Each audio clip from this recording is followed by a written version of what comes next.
അയ്യോ, മുഖ്യമന്ത്രി നോക്കി ചിരിച്ചില്ല അത്രേ. ഒരു ഊളയുടെ ഫേസ്ബുക്ക് പോസ്റ്റാണ്. അഖിൽ മാറണം, ഒരു അലവലാതി പരിപാടിയുടെ വിന്നർ. ആ പരിപാടിയുടെ വിന്നർ ആയതുകൊണ്ട് ഇനിയിപ്പോൾ നാട്ടിൽ കിടക്കുന്നവർ മുഴുവൻ ഇവനെ കണ്ട് ചിരിക്കണം അത്രേ. സോഷ്യൽ മീഡിയയിലെ ഒരു പോസ്റ്റാണ്. കഴിഞ്ഞ ദിവസം നടത്തിയ ഇഫ്താറിൽ ഇതുപോലുള്ള ഊളകളെ കൂടി വിളിച്ചിട്ടുണ്ട്. അത് വിളിക്കാൻ കാരണം എന്താണ്? ഈ മാരണം മാത്രമല്ല, മറുനാടൻ മലയാളി എന്ന മഞ്ഞ ചാനലിലെ ഷാജം മറുതെ വരെ ആ പരിപാടിയിലേക്ക് വിളിച്ചിരിക്കുകയാണ്. അതായത് ഈ ലോകത്തെ മുഴുവൻ പിണറായി വിരുദ്ധരെ സംതൃപ്തിപ്പെടുത്താനും വരുന്ന തെരഞ്ഞെടുപ്പിൽ സതീശന് വേണ്ടി പ്രവർത്തിക്കാനും വേണ്ടിയാണ് സതീശനെ തന്നെ പുലഭ്യം വിളിച്ചുകൊണ്ട് നടന്ന ഈ അഖിൽ മാരണത്തെ ക്ഷണിച്ചത്.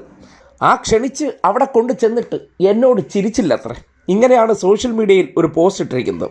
ആ പോസ്റ്റ് ഇങ്ങനെയാണ്: പ്രതിപക്ഷ നേതാവ് നിയമസഭയിൽ നൽകിയ ഇഫ്താർ വിരുന്നിൽ അതിഥിയായി പങ്കെടുത്തപ്പോൾ രാഷ്ട്രീയ വിമർശനങ്ങൾ മാറ്റിവെച്ച് മുഖ്യമന്ത്രിയെ കണ്ടപ്പോൾ ഞാൻ ചിരിച്ചു.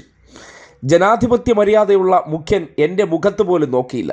അതോടെ ഒരു കാര്യം ഉറപ്പായി, ഞാൻ ഉന്നയിച്ച വിഷയങ്ങൾ കൊള്ളേണ്ടടുത്ത് കൃത്യമായി കൊണ്ടു. എല്ലാവർക്കും ഹൃദയം നിറഞ്ഞ പിറന്നാൾ ആശംസകൾ നേരത്തെ അറിയിക്കുന്നു. ചില മനുഷ്യരുടെ വിചാരങ്ങളാണ് ഞാൻ എന്തോ വലിയ സംഭവമാണ്, ഞാൻ പറയുന്ന കാര്യങ്ങളൊക്കെ എന്തോ ഈ നാട്ടിൽ വലിയ ചർച്ചയാണെന്ന്.